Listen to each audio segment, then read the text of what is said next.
Good morning. My name is Elan Alvey. Claps.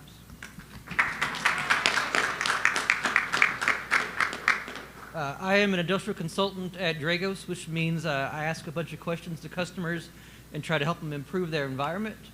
But today I'm here representing OT CERT, Operational Technology, Cybersecurity, Emergency Readiness team. It's easier to say OT CERT. I really don't pay attention to the words. So our job is to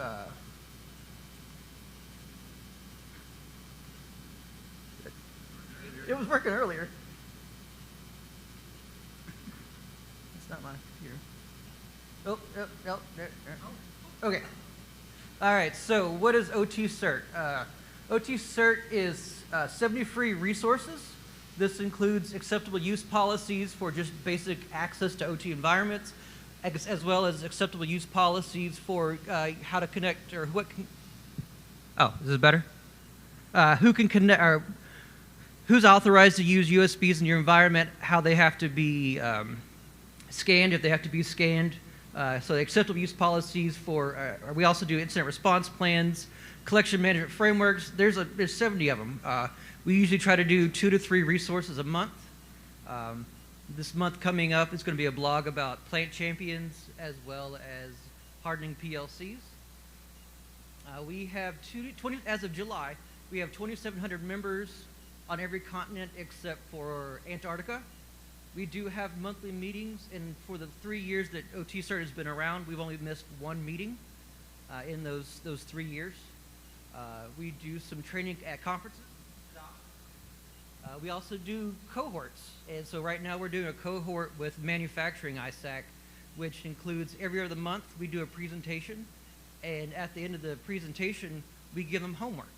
And you have to, like last month's was asset inventory, so you need to, on the first one day, you just need to go out to your floor, your plant floor, because this is manufacturing, and say, hey, how are you doing asset inventory?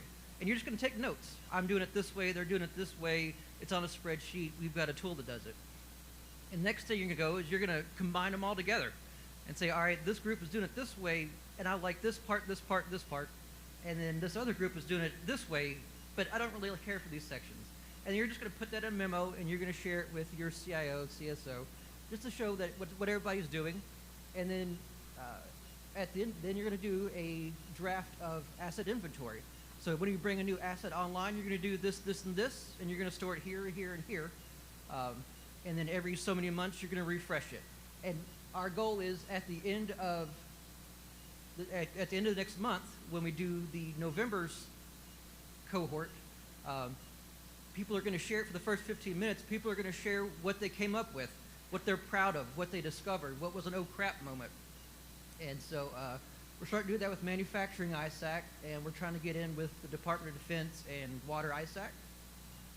We do special working groups. So right now we're working on, a lot of our members discuss that they have enterprise resource management, but their leadership doesn't know how to protect it and won't give them money how to protect it. So we're actually working with our members who have an ERM or ERP and how they're protecting it, what they think was the best way to do it. We're going to put it in a PowerPoint, and they're going to present. You can use it to present to your leadership on how to make it better. We also do other special requests.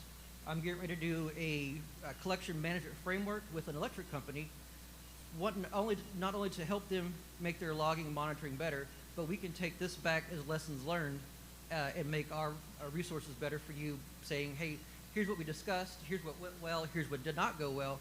Let's see if anybody else can use it and make it better.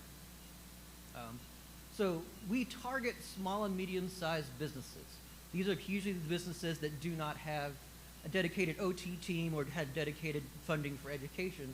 But we also highly encourage large companies, your Fortune 500s, because as mergers and acquisitions and sell-offs, they go around the globe, you tend to lose some of that knowledge, some of the tooling, and eventually they become islanded. And so you've got one OT team that does it this way, another OT team that does it this way. And so it's great to have, they're basically small to medium-sized businesses on their own. And so we ask that they come together. That way we can help strengthen those groups as well. We also ask that vendors, integrators, and engineering companies join. we find that a lot of integrators, engineering companies don't quite understand the security aspect of OT. They just know how to install it and make it work. And so we ask that engineering, these groups join us so they can learn a little bit more about OT and the best way to secure it. A lot of the things that we do with OT Cert are kind of basic. First, because they're for small and medium-sized businesses, but instead of telling you what you need to do, we tell you how to do it. So we give you the acceptable use policy, not here's what you need as part of your acceptable use policy. You delete, insert company name here, and put your company name here, and at the bottom, signed by, date by, and approver.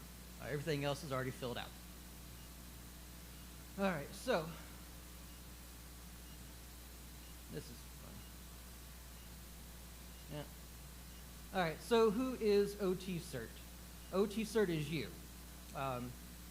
We build our documentation, our blogs, based off the questions that come to you or come to us via email, via the monthly meetings. We've had people ask for the acceptable use policy, and within a month we had an acceptable use policy that passed their legal requirements and was in use the next month. We've had people ask, well, what do I put in a job description? So we reached out to a couple of folks that we know are actively hiring and said, hey, what do you put in your job descriptions? They sent us what they had, and then we put it together and sent it back out. Another thing that we do during our monthly meetings is we get some folks who are proud of what they've done as far as a project, and we say, all right, do you mind giving us 15, 20 minutes, just discuss what you built? And they'll come in and they'll talk about 15, 20 minutes, and that usually turns into an hour discussion because other people are having the same problems. So it's great to see that it helps the members see that they're not the only ones struggling, but it's also a great way to collaborate to either say, well, we like to do it this way, but we have this problem, and then somebody else saying, well, okay, great, this is how we got around that problem. So a lot of our blogs and resources come from you. And it also comes from Dragos' pen testers, consultants. So we see what's going on in the field, and we turn those problems into resources, and then we hand them out to customers or provide them for free for resources. All right, and so next we've got the cost. Cost, your firstborn, nope. There's no membership setup. There's no recurring fees, no Wi-Fi, resort taxes, none of that. We want you to talk to us. We want to hear about your experiences. We want to know the problems you're having. That's how we build our resources. That's how we get information out. And again, it's free. And everybody that we have on the OT Cert from Dragos believes in the mission of safeguarding civilization. All right. So next, this is how you sign up. You go to the dragos.com community OT Cert. This is the screen you're going to be presented with, and down there at the bottom, you've got register now. And then from there, it'll take you to a form that you fill out with just some of your information, and it gets submitted to our ticketing system, and then we'll go through and verify that you are who you are. We're pretty particular about who joins. We don't want... We double check that your business is real. We want to make sure that you're not a threat group coming in to learn how we're teaching people and what we're seeing in the industry. Any questions about OT Cert itself? Anybody here OT Cert members? Great. All right. All right, so now let's go on to the topic at hand. All right, so we're going to be talking about tabletop exercises. So how do I break things for training without actually breaking them?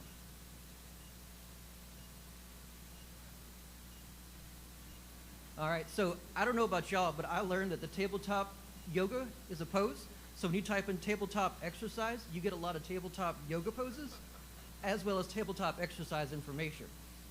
All right, so, but a tabletop exercise, and so I apologize if y'all know what this is. Again, OT Cert is for small and medium-sized businesses who don't know anything, and sometimes we're also here for new employees.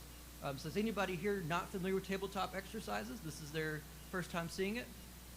Okay, great, perfect. All right. All right, so tabletop exercises is a workshop, and that simulates an outage. It simulates an attack, and it simulates the loss of a data center. Without actually having to take the data center down, and it's a safe discussion-based setting. All right. So the why.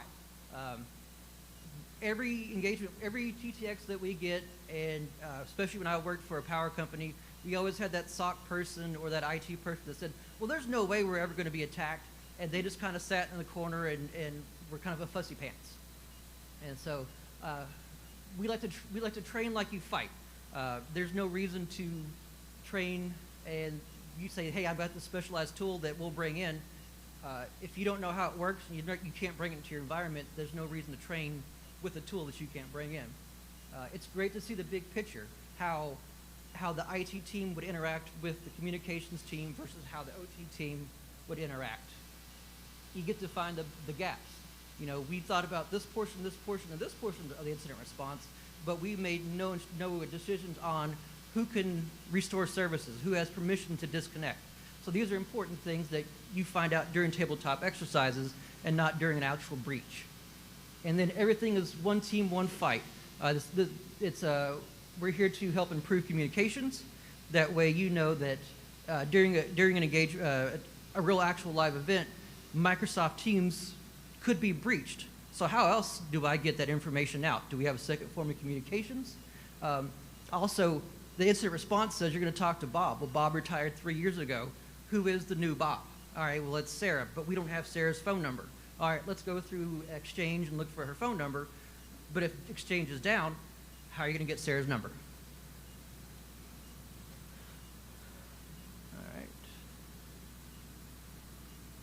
All right, so who should be involved?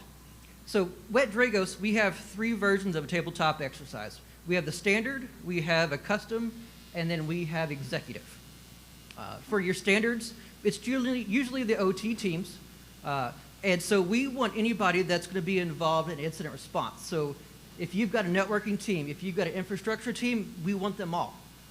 If they're all combined together as one big group, then we want all one big group. And then if you're a regulated entity, it's also great to have your compliance folks in there so that they can say, at this point, this is where you're supposed to report to us so that we can do the certain filings with CISA or the FBI or the SEC. Another thing that I like to have in here is your remote access to me. I do a lot of the triaging for incident response before it actually goes to our incident response team, and about 80% of our recent breaches has come from remote access. I think it was just last week that Cisco had a critical vulnerability for their ASA access. Palo's always having vulnerabilities. So it's always great to have these teams in here because they're going to be the ones that are going to see these problems first. So when we do a customized tabletop, we also like to see your OT teams as well as your site and company-wide SMEs. Because more than likely that breach has started in IT and has come into your environment. So not only are you in trouble, but it's potentially the rest of your IT infrastructure is in trouble. It could be that the IT environment has a ransomware and you're worried about it coming into your environment. So it's great to have that communication between the two teams to understand, here's how we would disconnect, here's who you would talk to, here's what this job role does, and that way you're not finding out the day of the actual breach. We also like to include physical security. One of the examples we have is a breach, a physical breach. A lot of customers we talk to, we say, all right, do you include physical security? Well, all right, there's a breach, they sneak into a substation, they plug in a USB. If you don't let the IT folks know or your cybersecurity folks know, that ransomware could make it through the environment, or it's a new Raspberry Pi with internet connection. Media teams, especially if you're a company that deals with like oil and gas, things that if things were to rupture, it would cause environmental issues. Your media team needs to be in there to say, hey, this is a problem, we have it under control. If we need to evacuate, we'll let you know. If you have questions, let's come here. That way you cut out any speculations, any rumors. We like human resources in there. Human resources can tell you if an employee is on vacation, if their account started doing some suspicious activity, human resources can say, hey, this person's on vacation, has been on vacation for this while. This is probably not them. Or it could be that it's an insider threat and you need to have that person fired or removed. The human resources can do it right then and there, which gives you the permission to cut off all their access. And we'll talk about it in a minute, but the plant facility, plant champion.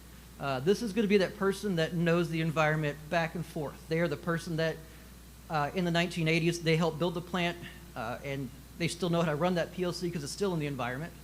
And they know how to turn it on. They know how to turn it off. They know that back in 1996, we had this problem, and it was fixed by this. We also recommend external connection, or your external parties. IR retainers, we just had a tabletop exercise yesterday for a local company, and they had never reached out to their incident response retainers. It had to be Dragos, because they're a cool company. But we had them dial the number. We said, all right, we got a hold of the incident response team and said, hey, we're going to call in 5 minutes. We want to go through exactly what you would ask as Dragos so that we're prepared for it at the time of a breach. Because we're going to say, all right, what is there any issues to health and safety? Is there any issues to production? What do you think is going on right now? Do you have any suspicions of what it is? And so having all that information ready to go helps that triage call, helps get Dragos online, pick the specialist who understands maybe what's going on or the specialist in that field. Partners and vendors, these could be your contractors that you allowed a remote access into the environment. Maybe they're doing work that hasn't been authorized. We talk to a lot of customers who they rely mostly on their vendors and their partners to do work. And so they don't know when they're in the environment, they don't know when to make any changes, they don't have access to change control. So it's great to bring them on board to say, all right, we're in an exercise, we're seeing this problem. Are y'all doing something? Or have y'all made any changes within the last week because we're seeing this problem? So it's great to have that rapport as well, to know who to speak to, how to speak to them, and explain what's going on. So it's always great to have these groups of people during a tabletop exercise. Any questions on that? So this is a training course. I don't want to be that person up here who's super smart, knows everything, because I don't. That's what makes Dragos great, is we don't know everything, but we got enough people that do. So if you have questions, please stop me. If I don't get any questions at the end, I'll start asking people their favorite dinosaur, and then we'll go from there. All right, so here are some TTX exercises. You've got your boring ones. Boring as in, it wouldn't be boring the day it happens. But you got ransomware, you've got trusted vendor compromise. Some of the ones that we don't get to see a lot are the physical perimeter breach, somebody breaking into your environment, plugging in a Raspberry Pi, and a loss of facility data center. A lot of my questions when I do engagements come from examples in the real world. So when I worked for the power company in Kentucky, and was it 2021, 2022, the Christmas Day bombing of the AT&T facility in Nashville. It didn't destroy the data center, but it destroyed facility management, the building automation, generator backups, took out the natural gas and the water lines for cooling and power. But AT&T either didn't have a secondary data center or they didn't plan well enough to fail over. And so in our region, we lost 911, we lost cell phone connectivity, and some of the folks lost internet. And this is something that a lot of people don't consider. You know, what if you only have one data center and it goes down? Where we worked at the power company was right in the flight line of the local airport. Planes go boom sometimes. So what if it takes out the data center? Are you going to be able to fail over quick enough? Do you have enough services at your other site to fail over? For example, we had our remote desktop servers at our main data center, but nothing at the secondary data center. So, and also our offices were there.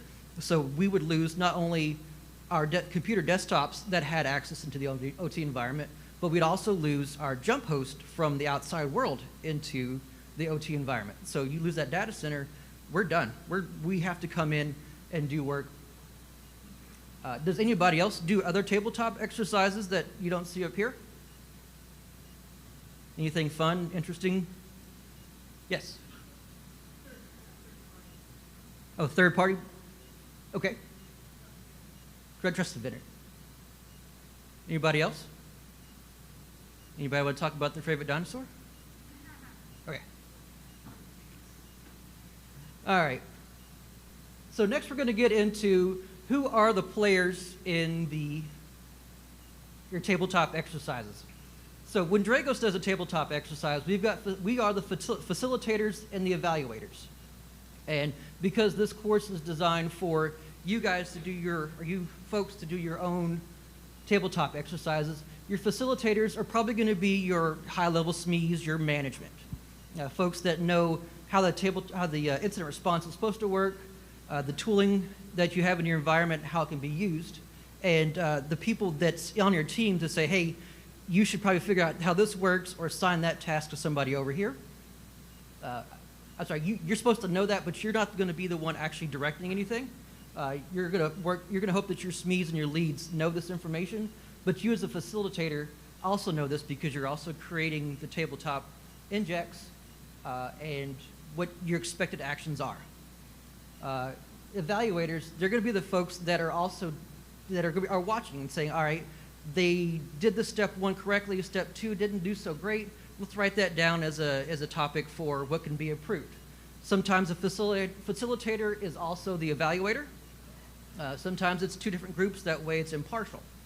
When we do our tabletop exercises for Dragos, we are the facilitators and the evaluators. We usually have one person reading the inject, the other person taking notes and giving their opinions. And the tabletop exercise we got to do yesterday was great because we had 2 facilitators and Jamie was our evaluator. So she was taking the notes and she would highlight, they struggled on this. This is a topic they had never discussed. We'll bring that up in the future. And you got your players. The players are the rest of the team.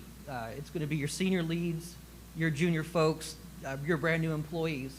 And they're there to take a look at the screen and say, all right, in this situation, here's what we would do. And then you've got the observers. And this is going to be maybe your internal audit team, your brand new employees, somebody who's from IT that's curious about OT. And they're just watching and learning. And these observers are great to have because they are the ones that have an outside view. They don't see your environment every day. They don't know your tooling. And so when they see you struggle with something, they could say, hey, you struggled on this. Why was there a struggle? Or have you thought about doing it this way? We do it this way in the IT side. Do you have the capabilities of doing it? And if you don't have the capabilities, then maybe you look into getting those capabilities. So it's always great to have an observer to try to help make the engagement better. All right. So these are kind of the boring parts and the rules of engagement. So first one, the one that we had the biggest problem with is don't fight the scenario. There's always that one system administrator, that's never going to happen. If they break in, this is going to happen, and this will treat, and this will trip, and okay, great. Then we're going to take you out of the exercise because you're on vacation. Taking that person out of the equation is a great way to say, hey, you could be fired next day. You could win the lottery. You're on vacation. If you don't think it'll happen, we'll let somebody else figure it out because you're not always going to be there. So don't fight the scenario. We call it assumed breach. Yeah, you may have the great tooling, but what about 0 days? What about the SolarWinds attack? We didn't realize it was happening until way past. With all it was the government. The government's supposed to be protecting us. And if they couldn't find it for a couple months, what are you going to do? So there's always an open, low-stress, no-fault environment. This is collaboration. There's no pointing fingers. This is supposed to be how to make your team better doing a real environment. So train like you fight. It's also great for collaboration. I don't know how to do this. Let's make a note of that. I don't know how to do this, but Frank over there, as a SME on it, we should talk to Frank about it and then maybe get some onboard training or on-the-job training. Don't assume information. I don't really know what that means, but don't assume it. It's mostly like so yesterday we had in the tabletop exercise, we had a scenario where the computer reached out to the backup server and pulled files in. And about 5 minutes later, somebody plugged in a USB. And so they immediately went to insider threat, and they ran with it for about 30 minutes. And then they kept saying, well, what does the USB have to do with things? Nothing, nobody said anything about it. The USB plugged in is was approved. They went through the control house approved it, given the key, and that's when we said, hey, you assumed that this was an insider threat. This is just a red herring. This is just part of the scenario that you may just see. So don't always assume. Take a look at the big picture to determine what's going on. Respond to the scenario using your current plans and knowledge. It's great that you're getting this tool. It's great that you have a job posting out there, but if that incident were to happen today, you're not going to have that tool. So don't wish. With a wish in one hand and spit in the other, see which one fills up quicker. So decisions aren't precedent setting. Just because somebody makes a decision now doesn't mean that's the right decision or the ultimate decision. So at the end of the exercise, we talk about it a little bit later, but we have a hot wash. Let's bring it up. Yeah, what you did worked, but it wasn't the best solution. And so that's where you're going to write it down and put it in your incident response plan. So issue identification, not as important as the remediation and recommended action. So understanding how the attacker got into the environment is going to be important, especially for the root cause analysis. But at the end of the day, your OT environments are what's making you money. So in the OT world, sometimes it's a little bit better to get your environment back online and running than it is to figure out what's going on. You may run the risk of reinfection, but that's what you have the incident response team for, to take a look and try to discover what has happened, and if it's clear enough to bring your systems online. In the natural gas world, we had to get permission from the controller to bring the natural gas pipeline down, and if he told us no, we couldn't take the natural gas pipeline down, and so we couldn't really identify it. But our job was to bring everything back online so that they could continue to make money. And so there was no troubleshooting. It was just take this thing offline, get it back up so that I can do my job.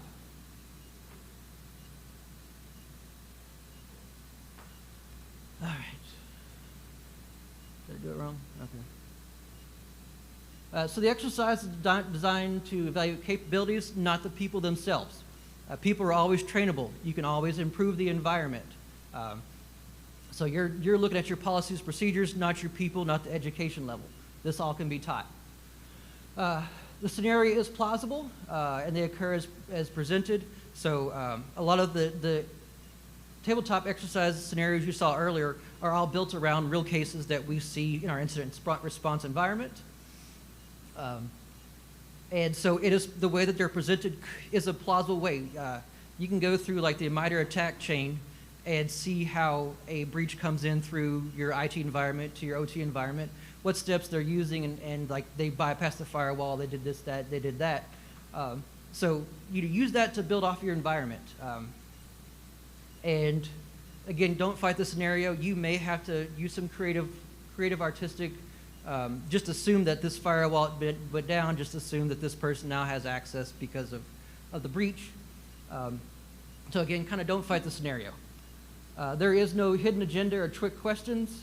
You're not there to pick. If you use the tabletop exercise to figure out who you're going to fire, then nobody's going to want to participate. Always blame the policy or procedure. Don't ever blame the person. And don't use any trick questions. Usually a lot of this is Occam's razor. If your system goes off, well, we had a recent incident where power tripped, and then they started getting hundreds of alarms. Well, they called us just to make sure that there was no breach going on and that they didn't cause the power.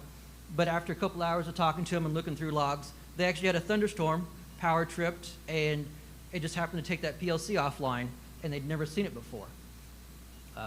So Occam's razor, nothing's a trick question. And so,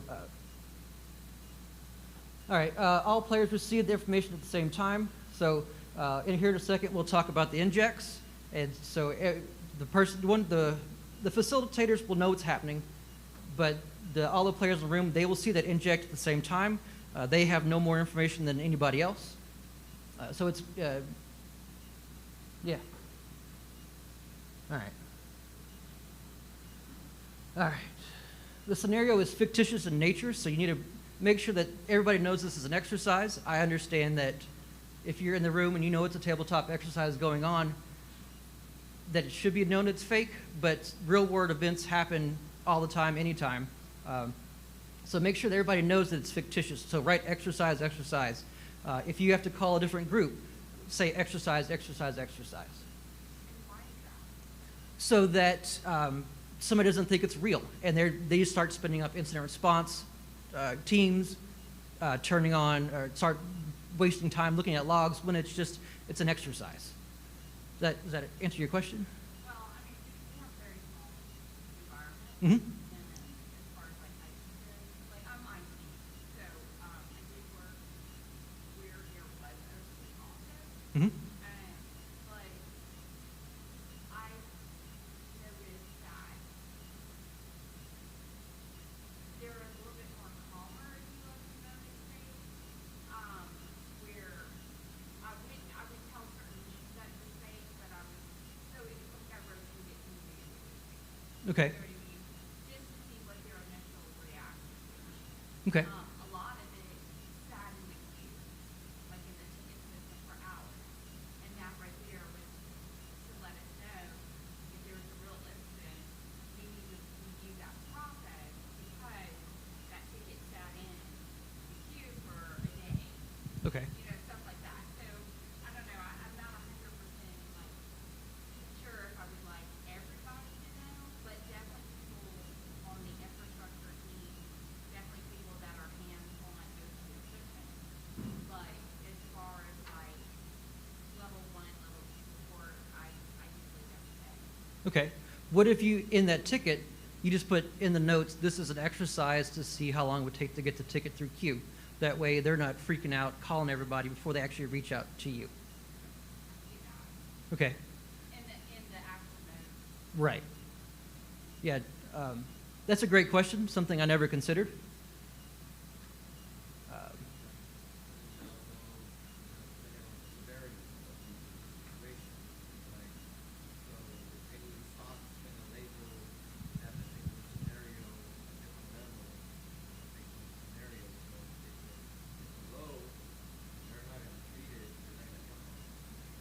Okay. Right. Okay. Yeah. Great. And he said it depends on the scenario. Everything needs a level of severity. Okay. Low and intermediate. Okay. Players can make reasonable assumptions. Sometimes you may forget to add a little part that says, hey, this is how it needs to happen. Or if you're a facilitator, you may not exactly 100% understand the environment. So that you can make an assumption that they made access through this workstation. If your firewall has open ports through RDP, just make the assumption that that's probably how they came in. You may not come with, no matter how many times that we run a tabletop exercise and we talk to managers and leaders at the customer site, we never know the full picture because we don't see that environment every day. We don't know how everything ticks. Just like at the gas company I worked at, our boss was great at infrastructure, didn't quite understand networking. So when we do a tabletop exercise, he would sometimes forget about the network portion of it, and it'd be like, hey, well, this can't happen because of firewall ports being blocked. So we have to, don't fight the scenario, make reasonable assumptions. And then balance exercise play with real-world emergencies. Obviously, production issues, safety issues are more important than a tabletop exercise. Any questions on these?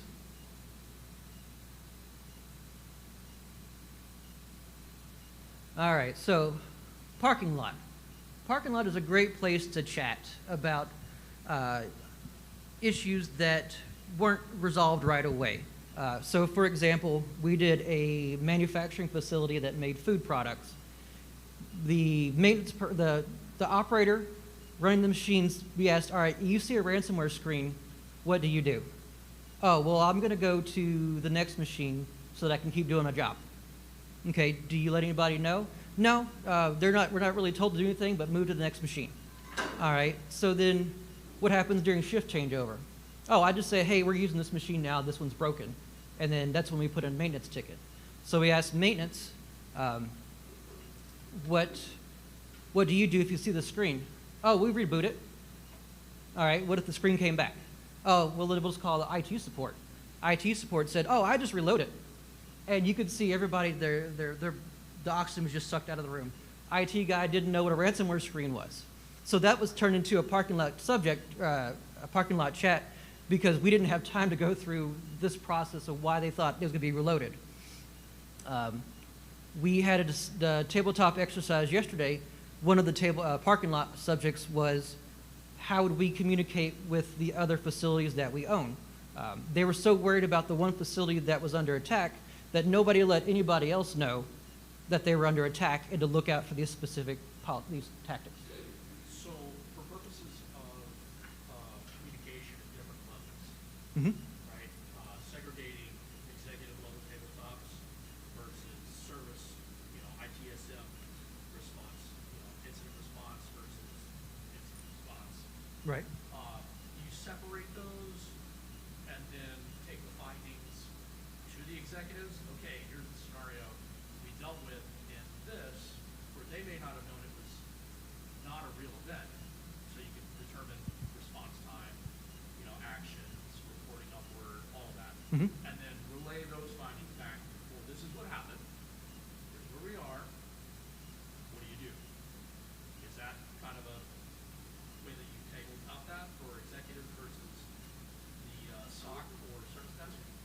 Kind of. So what we like to do the executive tabletop as in almost real time, because at a certain point your leadership's going to get involved because it's going to turn into overtime, environmental issues. So at a certain point, the C-suite's going to get involved, and so they need to exercise what's going on at the exact same time, not an after action report. So for us, we like to give them the scenarios and see how they do in real time, not at the end and be like, all right, well, you've got time to sit down and think about this and mull over it and so forth. We need to know what you do in real time. Well, I was just thinking about the audience, right? Mm-hmm. You're educating the service desk and the SOC. You did these things. Here's some improvements. This is how it played out. Take that, go back to the board, and then in real time say, okay, this is happening right now. What do you do? Or do you separate, or you just say, we're going to do it all at once? We're sending a ticket in. The executives know the ticket's going to hit them. They don't know what's coming. We're going to watch this play, and then we're going to roll with it. Right. So it depends on for us at least, it depends on what the customer buys. If they do the custom tabletop exercise where it includes the whole business, we'll include it and do it in real time. But you're correct. If it in executive, we will say, here's what happened, here's what we did. Now, what would you do? Okay, that's what I'm And a lot of times, Because time availability, and business disruption is a major factor in even getting to the table. yes, exactly. And so a lot of our custom tabletop or executive tabletop exercises kind of go to, this is dumb, why are we doing this? We're done. And it's like, well, you paid us to do it. This is important stuff. And so sometimes it's great having that custom tabletop exercises so they can see what's going on in real time and why their decisions matter. Because they're the ones that have to authorize overtime. They're the ones that, at the end of the day, they're going to be standing in front of the regulatory board explaining what happened, not Stephen, who's just been there for 2 weeks. Yeah.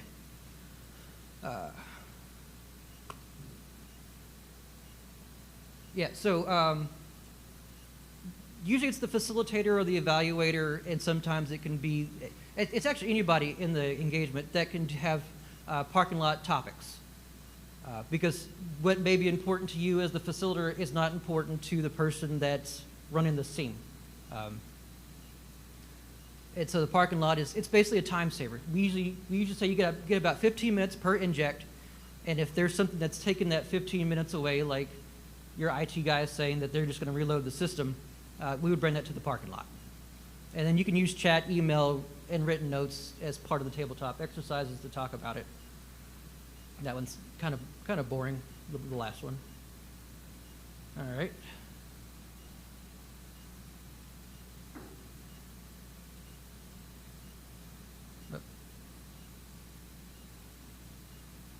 Oh, wrong way. There we go. All right, so the injects. The injects are your meat and potato. Here's where knowing your environment, know what's going on in the current threat group landscape is very important. Dragos monitors a bunch of threat groups. MITRE ATT&CK, they monitor a bunch of threat groups. And within those threat groups, they tell you how the attacks are happening. So you could take those attacks, those indicators of compromise, and build an attack scenario around it. So you could say, hey, this threat group is known to be, is recently targeted natural gas, and they're using this process, and these tools. So when you build Inject 2, and that's when they're starting to do network scans, you could say the network scanner picked up, or the SIEM tool picked up this IP address scanning this port and this port. And then somebody could say, and then you could say, well, this is attributed to this threat group. Let's monitor what's going on in this environment or these certain areas. Are they going to attack? Are they paying attention to the historian? Because that's historically what they've hit. Well, now they're starting to hit Active Directory. Is that the same threat group, or is it something else that's new? And so it's also great to know that you've got a firewall between these two systems that may block it. But if you're going in between, or if you're going east-west in the same subnet, there's no real way to block that kind of traffic unless you've got software-based firewalls. So you need to know your environment, what tooling you have to not only help the defenders try to make the scenario better and win, but also how to press them and see what else they can do, what their thought process is. The more accurate you can get, the better the outcome. So if you start throwing in system names, network names, it makes it a little bit easier for the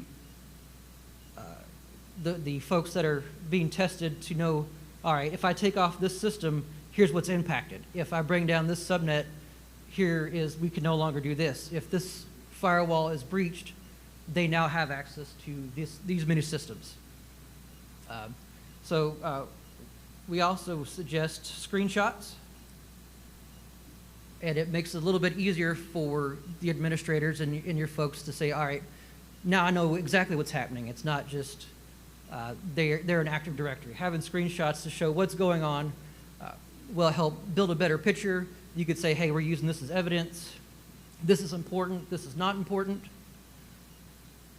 And then each inject is about 15 minutes. So we do about 15 minutes per inject, and we do about 7 or 8 injects, which is about, with lunch and everything, it's about 4.5 hours. Sometimes our custom engagements will go longer, up to 8 hours a day, and then sometimes we'll continue on to the next day. It just kind of all depends on what you're doing and what you're looking for.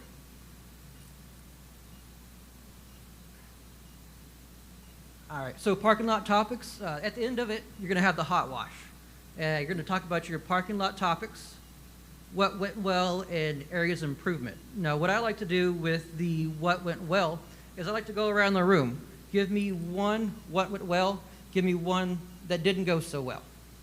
Because it's great to get everybody's opinion.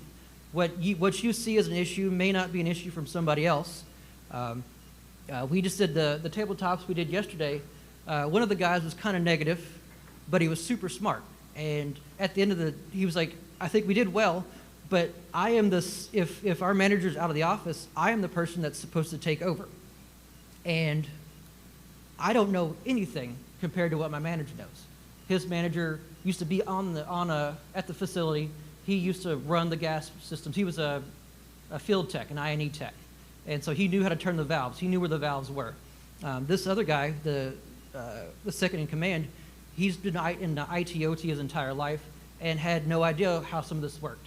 And so said, I need to learn more about the environment. That way I can be just as good. Yes? I would assume as part of the tabletop, you might elect to say, you got hit by a car this morning, call your backup. Correct. Yep. Yeah, we don't want to kill people, so we put them on vacation. You have been through trouble. Yes, exactly. Bob's over in Europe, and he's had 1 or 2 beers, and he can't answer the phone. Yeah, we want to avoid the death part. Yes, exactly.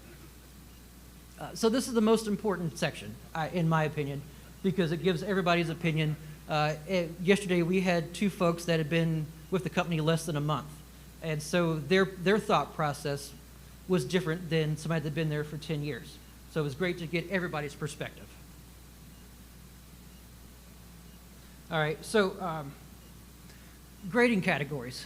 Dragos, when we do our tabletop exercise, we use the SANS incident response framework, and so we've got 6 sections.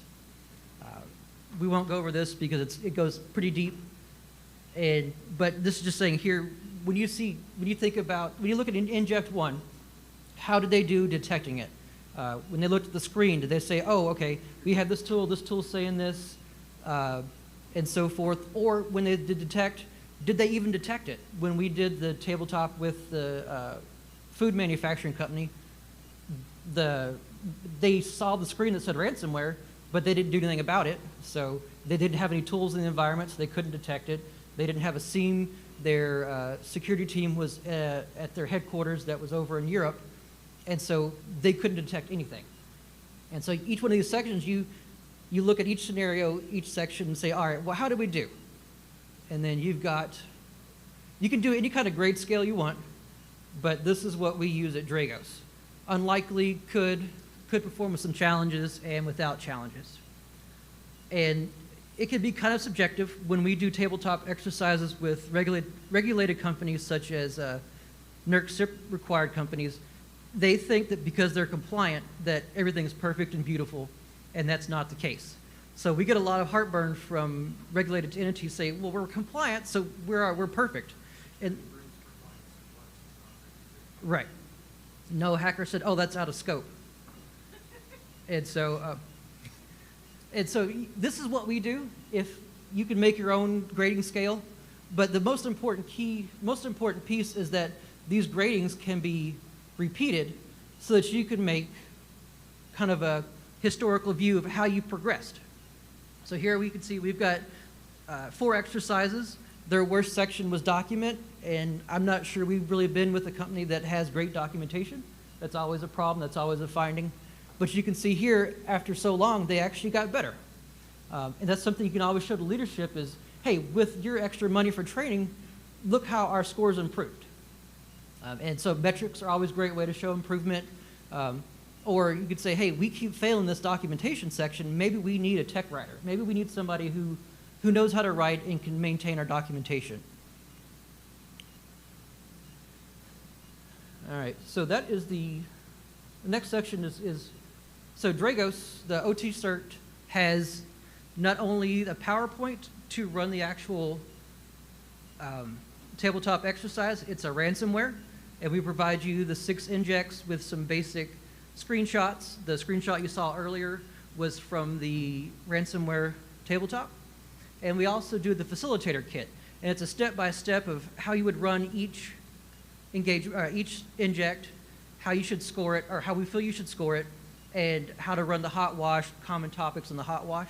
And again, these are free. They're available online to download as long as you're an OT cert member.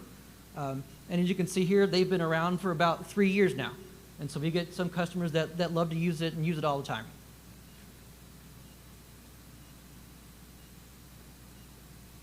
Any questions? Any experiences they want to share?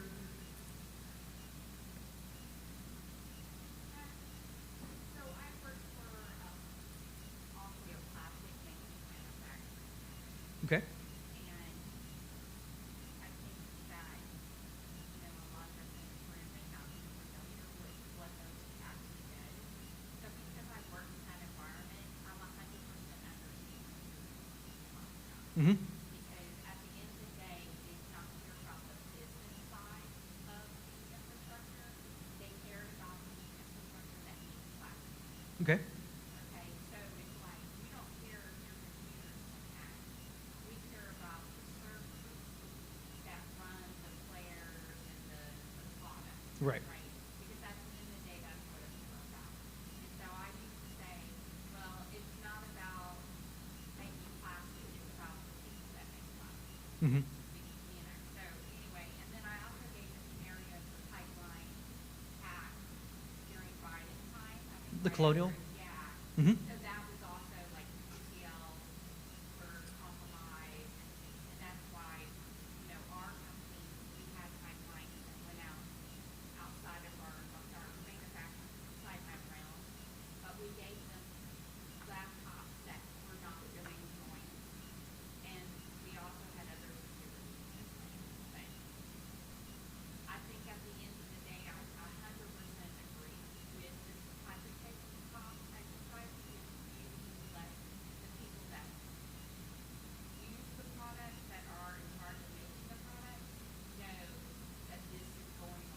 Mhm. and what they would do.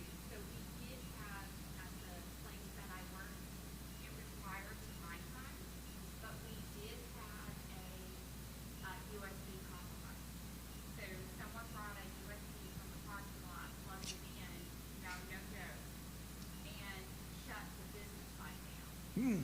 And they literally had to walk around because they didn't have Elan in place, they didn't have like all this stuff. So it shut the plant down for 2 weeks. So we lost like $500 million Mhm. of production time. So again, I 100% understand what you're talking about.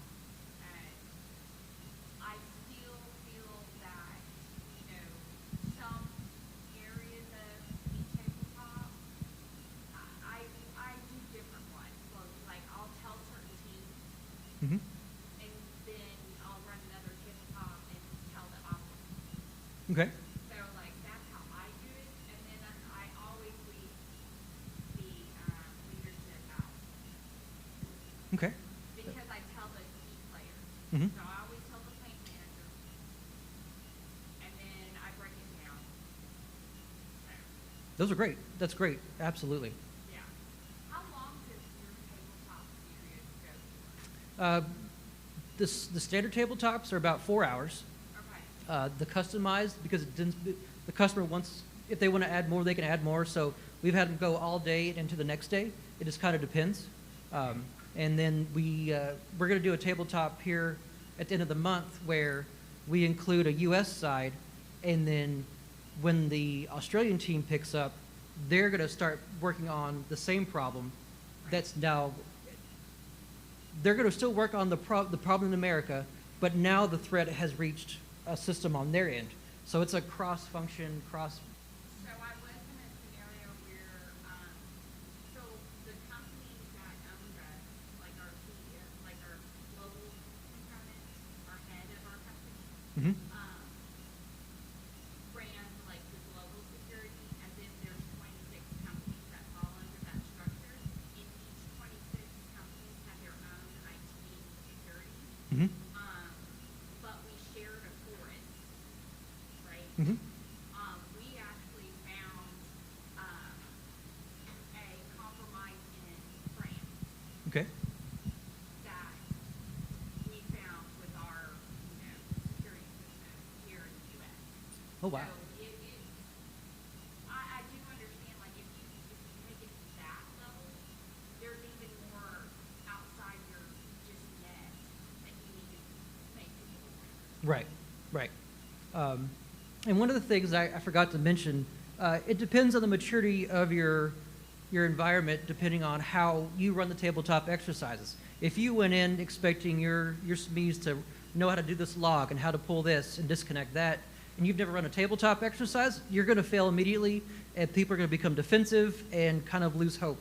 So if necessary, your first tabletop exercise, just say, hey, this is a tabletop exercise. We're going to do these injects, and let's just talk about it. And then we'll say, I definitely think that scenario is an opening to that. mm-hmm, Because when you get start pulling in other departments, start pulling other like sub companies, like my intent would be like I would have to tell, I hate to say the name, but I would have to tell like we did Palmer, okay? okay, We had Elizabeth, another sister company. okay, We shared a physical site, but we were two separate companies. We would have to break out and let them know that we were actually doing a test. okay. So when you bring other people involved, Okay. Anybody else have any questions, comments? Yes, sir. I was curious, so is there value or, I guess, the ability to run a tabletop exercise if you don't have an established incident response plan, gone out a week? Absolutely. How do you approach doing a tabletop exercise without that incident response? Just have a discussion. All right. So here's a ransomware breach. How would you detect this ransomware breach? What tooling do we have? All right. Then you can say, all right, well, we've got QRadar, a SIEM. we've got semantic, and we have this. All right, great. Let's write that down. What can I learn from semantic? What can I learn from QRadar? Okay. All right. So now they've moved into this workstation, and they've gained domain admin. Well, how does a normal person gain domain admin? They run commands. They use vulnerabilities, and you say, okay, great. Now let's write that down. We don't really have a vulnerability plan. It's not really part of the IRP, but let's put that to the side, and we'll work on that later. But PowerShell. PowerShell is not typically logged by your Windows events. And so, all right, let's turn that on. Let's figure out how we need to turn on PowerShell, and let's work from there. All right, next, they're scanning the environment. What do we have that would pick up the scanning? What do we have that would block it? What do we have that would notify us? Okay, well, we don't have firewalls in the way, so can we fix that? Or in an IRP, we're scanning the environment, can we shut that firewall off? So just walk through it and ask questions.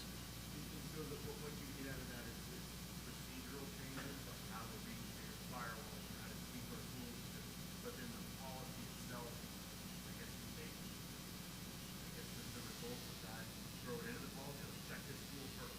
And then Correct. Right. Okay. And then that's when you're going to learn that we've got a scene, but we don't really know how to use it.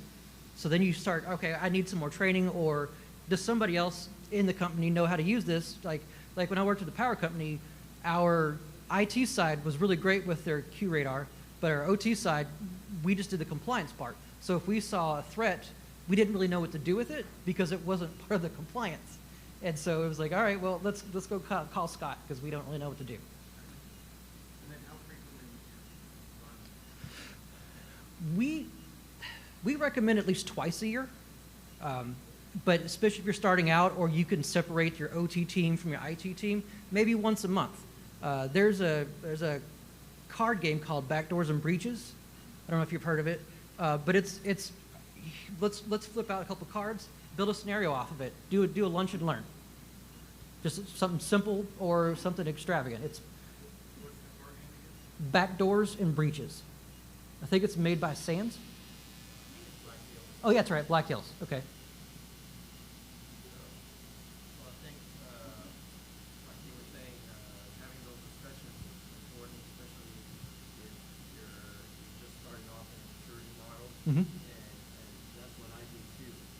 Basically, I create scenarios of things that I know already are gaps, right? Because like, okay, I know I suspect, or I have a hypothesis that this is a gap, and it should be some kind of policy or procedure, Mhm. right? So I create a scenario, and the discussion itself, I'm like, getting information from them of what they will actually do in a real event, Mhm. right? So I can basically say, okay, this should be written down, right? This is what we're saying we are agreeing that we will do in this scenario. Right. That's what I do, Yes, absolutely. especially if you're small. Yes. Yeah. Anybody else? Questions? Yes.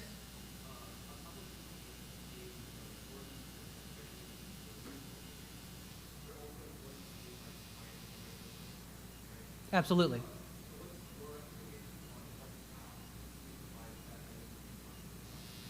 When I worked at, so right now for TSA companies, we provide a cut sheet, and all it says is we had a scenario, we came out of it with 6 lessons learned, we modified this, and then sign it, because the compliance, the regulatory says you must conduct a tabletop exercise every other year, with the other year being a cater.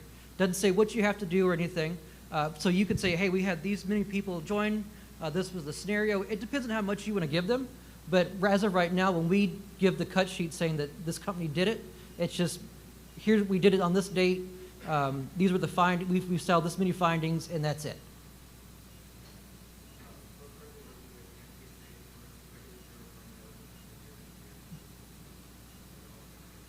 Okay. Anybody else? Do you ever